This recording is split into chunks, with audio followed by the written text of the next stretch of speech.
Lokala wesibili chapter number 1 so funda from verse number 5 sibe sesiyahlukana ngoba ngathi zicimile zethu ezezinye na unyuka kancinci le yami ngathi ayizi haleluya natso haleluya Samuel wesibili chapter number 1 uyabona bangcwele njengoba silapha nje khona inkinga esihlangabezana nazo, hlangabezana nenkinga zokukholwa, hlangabezana nenkinga ungakholwa, kodwa umahluko kubantu abakholwayo nabangakholwayo indlela thina abantu abakholwayo abafeyisa abareacta ngayo nenkinga abafeyisana nazo. Haleluya. Omnye uzawubuza uba njani nikholwa kwenzekele nale nakuni, kodwa umahluko ukwazi lesihamba naye nesimnqulayo xa sihlangabezana nenkinga. Haleluya. Buza uYobhi lithi iBhayibhile yayindoda egqibeleleyo. Lithi iBhayibhile wayityeka ekubini. uYobhi bawunzimande wayevunywa nguThixo esezulwini. Haleluya. uYobhi esithi uThixo ikhona indoda endiyaziyo engagungqiyo ebulungiseni kodwa yaba nenkinga ehlangabezana nazo. Haleluya. uYobhi wafelwa ngabantwana bakhe bonke. uYobhi wafelwa imfuyo yakhe yonke. uYobhi wadabuka amathumbu emzimbeni. Haleluya. Kodwa into eyanceda uYobhi indlela ajongana nayo nenkinga akafeyisana nazo ekhona. Haleluya. Haleluya. Sawuqala iveki nangoku asiyazi sawuhlangabezana naye ngomso. Haleluya. Asiyazi sawuhlangabezana naye ebudeni beveki, kodwa sibonga uThixo esihamba naye ngoba yena uyayazi into esizawuhlangabezana naye. Haleluya. Noma singena ku-2022 besingayazi into ezakwenzeka kulonyaka, kodwa uThixo sihamba naye sithi bawo silide ngoba uyayazi into ezakwenzeka sesiyawugqiba u-2022. Haleluya. Sithi simangade phuma nathi nakulo nyaka ungene nathi kozayo. Haleluya. Funda ngicela nifundele ke chapter number 1 verse 5. Chunyiswa nje le ndawo ethetha uba kunzimana abangaphambili. Khona umfana omncane igama linguDavid. Haleluya. uDavid yayingumfana omncane. Lithi iBhayibhile wayekhonza uThixo sendle. Lithi iBhayibhile eyibethi ikostina yakhe edumisa uJehova elusa impahla kayise emfitshane. Lithi iBhayibhile noba wayenjalo uSamuel sekeyogcoba ikumkani, wathi makabize uDavide kuye ozakwazi. Haleluya. Haleluya. Funda kwanza nifundela mem. Funda sifunde nje bamlungu ngicela nifundele okanye. Oh, iphethe mem. All right. Funda ke wamuthi chapter 1 verse number 5 sihlukaneni bancweni. Siqala iveki siva uThixo ba usomeleza uthini ngezinto esihlangabezana nazo, ufuneka sibe njani, siphile kanjani. Funda mama. Hloko verse 1 kunesihloko uDavide ufumana udaba lokufa kukaSawule.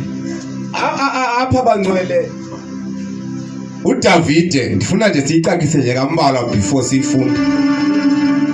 uDavide apha uyagcotshwa abe yikumkani. Emveni ba egcotshiwe enyulwe nguThixo uqobo. Lithi iBhayibhile abantakwabo babesemkhosini endlini kaSawule. Wathi utata wakhe uJese okanye uYese wathi hamba uphathele abantakwenu into etyiwayo emkhosini ubajonge bahleli kanjani.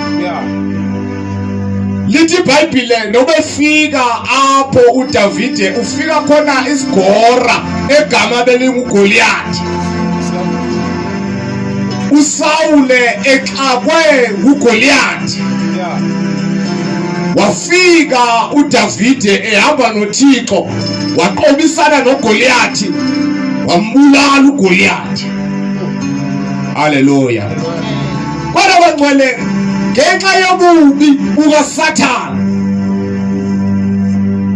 uyakwazi umuntu lo ebenceda izolo utshintshe ube iintshaba lakhe. uDavide uqonga uGoliath oyisa uSawule, kodwa uSathane wahamba wathi Sawule bulala uDavide. Haleluya, haleluya. Lithi iBhayibhile walutshaba uSawule noDavide. uDavide benawo amandla okubulala uSawule, kodwa uDavide zange ayenze loo nto leyo ngoba wayemthanda uSawule. Lithi iBhayibhile ngelinye ilanga uSawule ehamba nomkhosi wakhe beyozingela uDavide. bahamba babiwa umthongo bala. wafika uDavide engazenzela abahlaba babulale, bangayenze loo nto. wasika ingubo, wasika nje i-evidence bamnuka uba bendingambulala bethanda. Xa bevukayo uSawule, hayi bo, beDavide unjani kanti? Haleluya. Kodwa uDavide bengumntwana kaThixo ehamba noThixo enento eziziphindezela.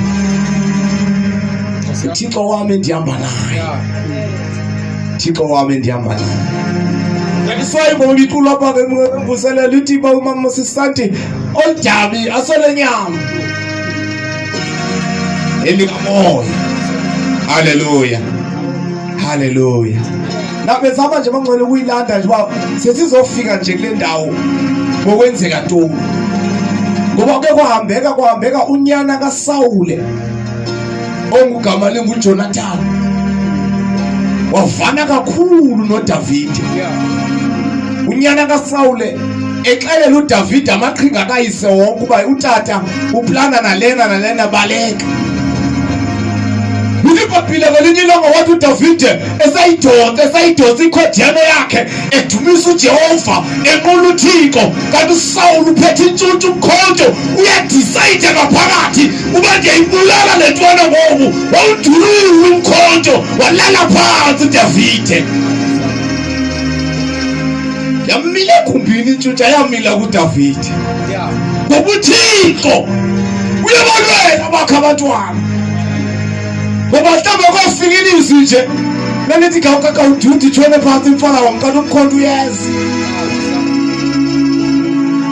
uSawule ufuna ukumbulala. Yabangcwele ndifuna ukutsho namhlanje ungalwi neentshaba zakho. ziyeke iintshaba zakho, bayeke abantu abavukelana nawe, bayeke abantu abakhohlakeleyo uThixo.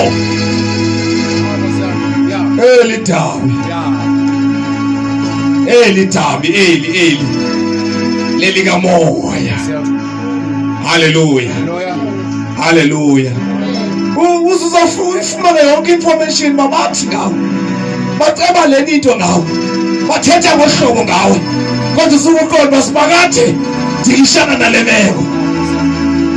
Andizuqumba ndithi ndithi akwenzela abaveze. Haleluya. Ndifuna sive bangcwele ngoDavide. uDavide engumntwana kaThixo, ekhonza uThixo, enqula uThixo, zimehlela izinto. ekhonza uThixo emhle, kodwa izinto zona zamehlela. Haleluya. Ngoba asizuniqhatha abangcwele sithi ngoba usindisiwe yonke into izawuhamba smooth, izabalula yonke into. Kodwa lo hamba naye uyezakulwela izinto. Haleluya.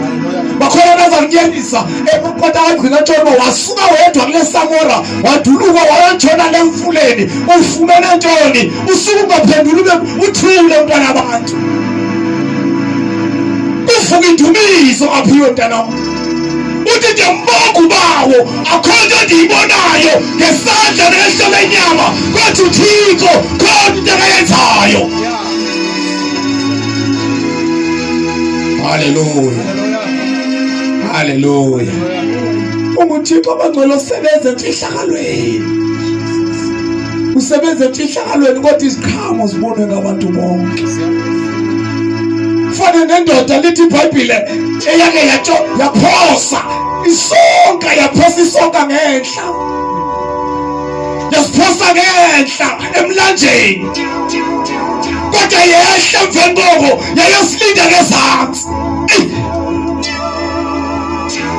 Zikhona inhlanzi emlanjeni.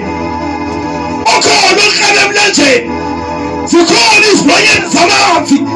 Kodwa le ndoda yehla ngethemba. Zawuhlala abantazana basezansi. Njengoba ndiziphosile ngasehla. Kodwa zasifumana ezansi komlambo.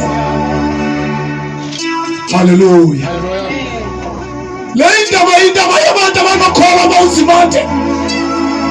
Uthi uyabona ubone ngathi kumnyama kwathi uthi khona ilight ephela betoneni. Haleluya. Haleluya. Funda verse number 5. Verse 5. Thandaze sahluka.